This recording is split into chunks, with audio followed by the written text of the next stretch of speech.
Naibigyan ko ba ang performance task na sila Ma'am kagabi? Alam nating mahalaga ang performance task na ito. Ngunit, napansin ko na may mga bahagi na hindi pa rin natin maunawaan. Mas mabuti siguro magtanong na lang tayo kay Ma'am. Tama.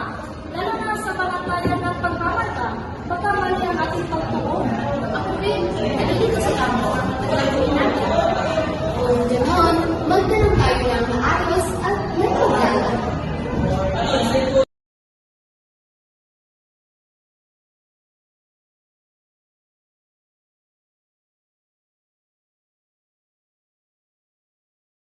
Magandang araw po, ma'am.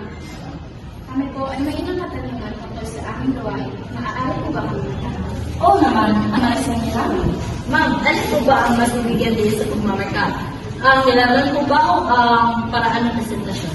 Para sa mga mahalaga, ngunit mas bibigyan kong pansin ang malinaw na paliwanag at pagtuturuan ng bawat kasapi.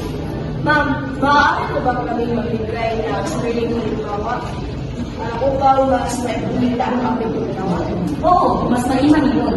Ipakita niyo ang iyong sariling pananaw. Maraming salamat po, Ma'am. Nakatutulong po ang inyong paliwanag. Walang anuman, gawin niyo ang iyong proyekto ng mainam. Mas malinaw na ngayon ang gagawin natin. Oo, dahil nagtanong tayo ng maayos at may pagkala. Maraming salamat.